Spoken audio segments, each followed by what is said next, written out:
Et oui, les temps sont durs pour ceux qui veulent devenir proprio. En effet, les conditions pour obtenir un prêt IMO sont de plus en plus contraignantes. Environ un dossier sur deux se voit refusé par les banques, et ce sont majoritairement les 30-55 ans les plus concernés. Vous avez été nombreux à me poser la question et vous êtes nombreux à vous en inquiéter. En effet, en tant qu'acheteur, vous avez peur de ne plus pouvoir investir. Et en tant que vendeur, vous avez peur tout simplement d'avoir moins d'acquéreurs et surtout de voir votre vente en cours capoter. Mais à qui la faute tout ça ?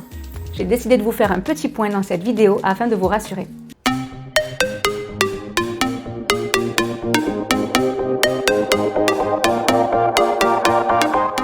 Vous avez seulement deux choses à savoir pour comprendre ce qu'il se passe. Tout d'abord, le TAEG. C'est le taux annuel effectif global. C'est simplement le taux, le fameux taux que vous voyez en bas de votre dossier de simulation de prêt. Le taux regroupe plusieurs choses. Les frais de courtage, l'assurance emprunteur, les frais de garantie et l'ensemble des frais annexes. On va maintenant parler du taux d'usure. C'est le nouveau mot à la mode. Vous l'entendez partout à la radio, à la télé, vous le lisez partout sur Internet. Qui est-il ? Ce taux a été fixé par la Banque de France dans les années 90 afin de protéger les emprunteurs. C'est le seuil maximum au-delà duquel les banques ne peuvent pas accepter de dossiers de prêt. Mais quel est le rapport entre les deux ?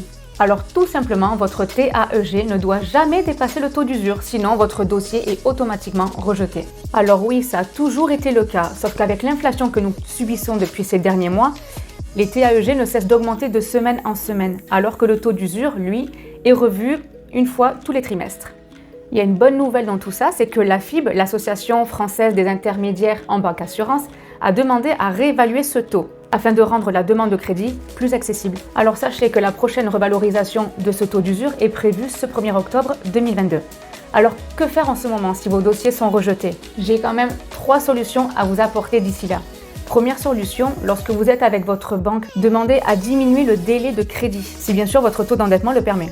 Deuxième solution, tentez de négocier au maximum le taux d'assurance décès invalidité, surtout si vous êtes jeune et en bonne santé. Enfin, troisième solution, rentrez en contact avec un courtier. Il pourra maximiser vos chances pour que votre dossier soit accepté auprès de la banque.